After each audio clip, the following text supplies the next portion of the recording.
In today's video, I'm going to teach you how to create a PDF in Google Drive on your laptop or PC. If you've ever found yourself needing to convert a document into a PDF format but weren't sure how to do it directly from Google Drive, you're in the right place. Let's dive right in. First, you'll want to open up your web browser and head to Google Drive. You can easily do this by typing drive.google.com into your address bar.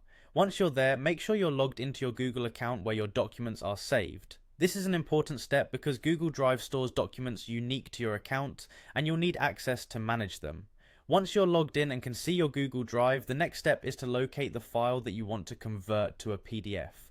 If it's in your main drive view, you can easily find it, but if it's within a folder, navigate through your folders to locate the file. When you found it, go ahead and double click to open the file.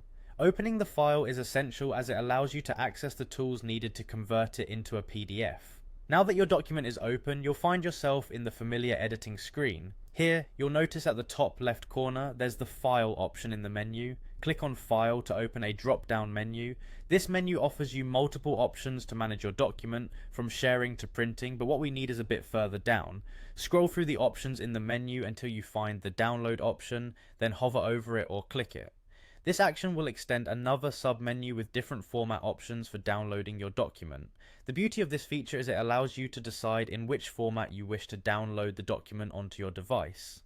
In this sub-menu, you'll see multiple formats, but as we're focusing on creating a PDF, make sure you select the option labeled PDF document.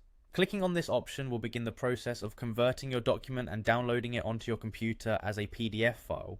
Depending on your browser settings, you might get prompted to choose a folder location, or it might download directly to your default downloads folder. And there you have it. You've successfully created a PDF from your Google Drive document.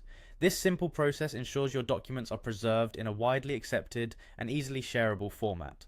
Remember, the steps are always the same whether you're using Google Docs, Sheets or Slides, making it a versatile skill to have in your digital toolkit. Thanks for watching and happy converting.